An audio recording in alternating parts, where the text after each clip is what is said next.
Vitamin K2 may protect against prostate cancer. If you want to take it, you take it daily for 30 days, and then you reduce the dosage and the frequency to 4 or 5 days a week. And I always create confusion when I say that to my patients, so I quickly straighten it out. 4 days one week, 5 days the next week. And if you can't remember, is this a 4 or 5 day week? Don't worry about it. Just take it 4 or 5 days. Some days, some weeks 4, some weeks 5. What about the fatigue that comes with cancer chemotherapy? There is a substance called Propax-NT. In addition, there is the standard prescription medication called Provigil, which is a little bit of speed that kind of wakes you up. Provigil for vigilance, for awakeness, and so it'll kick your energy level up. I also think that these might be of value in the people who are taking interferon for their hepatitis. Now I want to start talking a little bit about food, so let's change gears. This is something that I talk about often. This is a mortar and pestle. This is a wood mortar and pestle, and I don't know where, can we come back to that camera? This shows it better, thank you.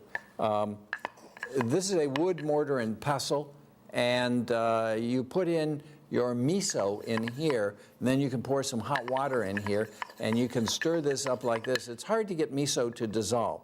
Real cooks know how to do this. This is what I use. And if anybody knows where I can get one that's like this, I've seen one that's like 5 times this size with same interior dimensions, but it goes way out like that. That's not what I want. I want one like this, sort of.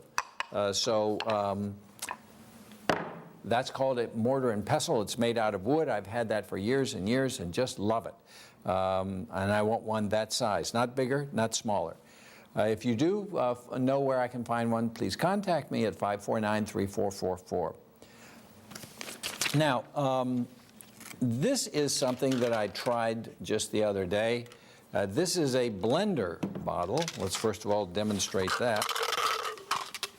There is this spring that goes inside, and then you take this powder, which is called Amazing Meal, and it's a mixture. It's organic, it's cold processed, it's vegan, it's non-GMO, it's soy-free, gluten-free, and dairy-free. This is not inexpensive. This is 15 servings in this one can, and that's close to $2 a serving. I think this sells for right at $30. I'm sure there may be others that are less expensive that you might want to try, but there's a scoop inside of this, and you take a scoop and put it inside of this. A scoop of this, let's see, where are we? Can we get back here to this camera? Thank you. A scoop of this, let's just do that. Oops. Get that scoop out. Scoop of this. Okay. Okay.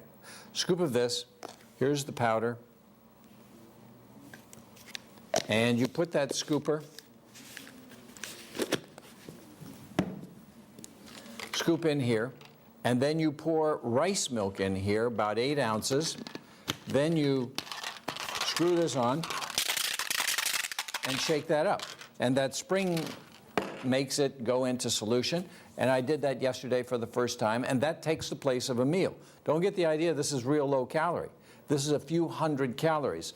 For instance, the calorie content of this, it's so expensive I wanted to be sure it was close, it was 110 calories, and the rice milk that I used to give it a little bit of flavor was Rice Dream Vanilla Enriched, because I wanted a little bit of calcium and a little bit of, so here is the blender bottle, which sells for $9 where I bought it.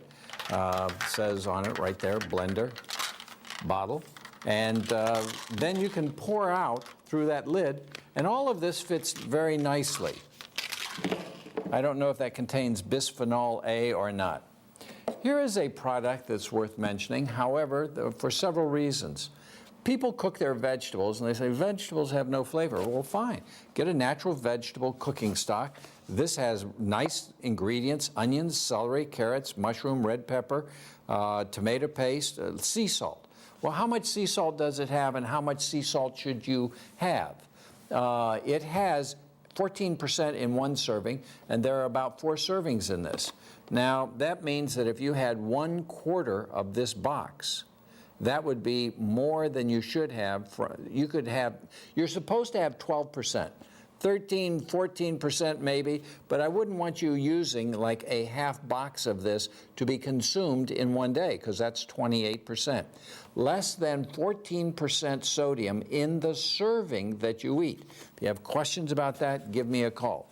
Miso, by the way, is generally made with chickpeas or a dookie bean or soybeans, and the medicinal miso is called barley miso, so there is some barley and soy in that. But I tend to like the non-soy misos, which I don't have here as an example. The non-soy misos, like chickpeso and a dookie bean miso, but I also like the sweet white misos, of which chickpeso is one. Piso is a play on the word miso. You can make that into a tea. Just remember, don't boil the water when you put the miso in. What I do is I take the boiling water, pour it into first one metal cup, then I pour it into another metal cup, and then I pour it into my mortar and pestle, and then I put my miso in and stir it up. Then I put it back in a cup and drink it as a tea. Obviously, you can flavor vegetables and vegetable soups as such, but remember, you're not supposed to boil miso. All right, moving on. Next, I want to talk about blood pressure. I want to talk about the numbers, the Preventive Medicine Center numbers. You may want to get a pencil and paper and write this down. That shows how old I am. People, I would guess I get a pen and write things down. Pen, pencil, write things down. BUN, which is a kidney test, should be right around 12. Creatinine should be right around 1.2. That's another kidney test. Potassium should be above 4 and below 5. It should not be 3.8 or 3.6. Magnesium should be 2.1 to 2.5. It should not be below 2.1. And that magnesium level hints at insulin resistance. And of course, all of these will be affected by taking medication. So when I give you these numbers, don't think, oh, mine is 18, it's elevated. Well, if you're on a diuretic, then it's probably going to be elevated. Or if you're on what's called an ACE inhibitor, or an ARB, if you're on lisinopril or Vasotec, or aldactazide or hydrochlorothiazide or Benicar, HCT, all of these things have diuretics in them, and that's going to affect these numbers. So the magnesium of 2.1 to 2.4, the A1C, which is a diabetes test, right at 5.5. Now that's for the healthy population. If you try to get diabetics down to that range other than by weight loss, if you try to tighten up their medicine so much that they end up with that kind of an A1C level, that actually can make a problem. So it's not like I want it higher. I'd like it that level, but I'd like most diabetics are due to overweight. So if they change their weight, their magnesium, their A1C will come down. And speaking of which, let me finish with this and then we'll go on. Total cholesterol, non-HDL cholesterol. Subtract the good from the total, and that gives you all of the bad. That number should be less than 90 if you want to prevent repeat open heart surgery, repeat angioplasty, repeat stenting, heart attack, and so on. As a matter of fact, I have an article here by James H. O'Keefe, and this is an older article already, November 11th, 2004. Optimal low LDL cholesterol is 50 to 70. Well, an LDL of 50, or actually 60, correlates with a non-HDL cholesterol of less than 90. So he and I are on the same page. I don't know whether he influenced me or I had already read this, but it is confirmation of what I have been saying.